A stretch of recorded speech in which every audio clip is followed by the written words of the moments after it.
consulter le médecin par Internet, depuis son ordinateur. C'est en train de devenir une réalité en France, puisque depuis quelques jours, un site propose aux internautes d'avoir quasiment des consultations en ligne. Comment ça fonctionne?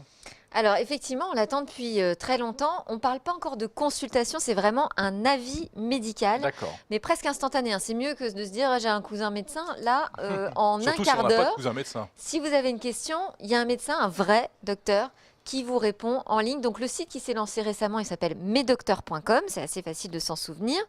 Et il va faire appel à des généralistes et des spécialistes. Vous allez voir, il y en a plutôt pas mal. On leur a posé la question d'ailleurs de comment ils faisaient pour recruter. La manière de s'en servir, c'est vraiment très simple. Il y a un site internet et puis il y a une application.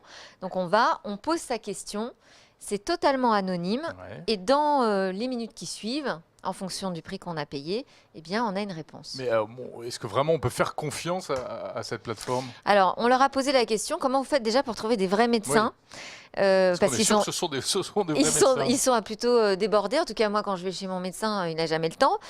Donc, en fait, il y a quand même des médecins qui ont le temps, puisque ce sont des jeunes praticiens principalement, qui n'ont pas encore tout à fait toute leur clientèle.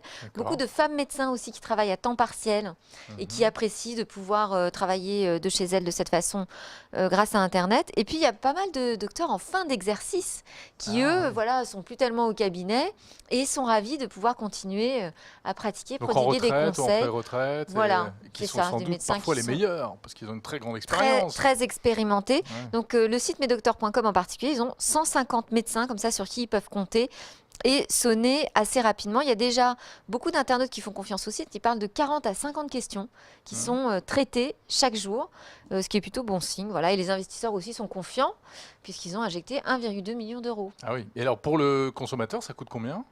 Alors, il y a plusieurs options. Si on veut une réponse dans les 48 heures, donc on n'est pas très pressé, c'est pas très urgent, c'est totalement gratuit pour l'instant. Si on veut une réponse dans les 15 minutes, là, c'est 5 €. Et puis, il y a aussi une version chat. Donc, on peut avoir une conversation avec le médecin. Et là, c'est à la minute. C'est 2 € par minute. Et ça peut être effectivement très utile. Et la consultation va jusqu'où, en fait? Est-ce que le médecin peut nous prescrire des médicaments? Alors, c'est l'objectif du site, évidemment, et de tous les sites qui sont en train de se lancer en France. Pour l'instant, ça n'existe qu'en Angleterre, où on peut vraiment faire de la prescription, donc une vraie consultation médicale. Pour ça, il faut passer par plusieurs agréments, et notamment par l'ordre des médecins. Mais l'ordre des médecins, pour l'instant, réfléchit plutôt à une nouvelle réglementation sur la télémédecine. Parce qu'avec tous ces sites qui arrivent, en fait, il y a une sorte de dérégulation qui arrive, puisqu'il y a différents services avec différents prix pratiqués, et c'est vrai que ça part un petit peu dans tous les sens. J'ai noté par exemple, si vous allez sur Medavise, et bien là c'est totalement gratuit pour l'internaute. C'est vraiment un système B2B finalement, puisque c'est directement votre assurance ou votre mutuelle qui prend en charge la consultation. Donc ça, c'est un modèle économique encore différent du premier qu'on a vu. Sur ledocteur.fr, là, vraiment, c'est totalement gratuit aussi, mais le modèle économique repose sur une mise en relation. Donc ça va permettre aux médecins dans les campagnes et tout ça, de récupérer des clients, parce qu'il y a la prise de rendez-vous par Internet. Et puis, il y a des choses beaucoup plus chères. Par exemple, si vous avez un problème assez important médical et que vous voulez avoir un deuxième avis, souvent on vous dit d'aller consulter un deuxième spécialiste. Et bien là, il y a un site qui s'appelle deuxièmeavis.fr. Deuxièmeavis.fr, il y a un comité scientifique qui s'engage en fait à vous donner son avis sur la pathologie que vous avez dans les 7 jours. Mais là, ça coûte 295 €. Voilà, donc qui régule ces tarifs? Il y a aussi un site pour les dermatologues, pour l'épiderme. On montre sur la photo l'état de sa peau et automatiquement, on va avoir un dermato à son écoute pendant 7 jours. Donc voilà, il y a plusieurs modèles. Tout ça mis bout à bout, finalement, fait que l'ordre des médecins se demande si on n'est pas en train d'ubériser le grand mot, les docteurs, et voudrait mettre un petit peu d'ordre là-dedans.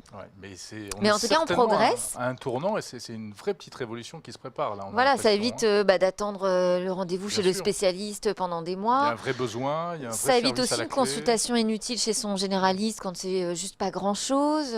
C'est vraiment une vraie. Et puis après, bien entendu, on va voir un médecin en chair et en os, parce que le contact humain dans ce genre de choses, il n'est pas toujours utile, mais c'est souvent le cas.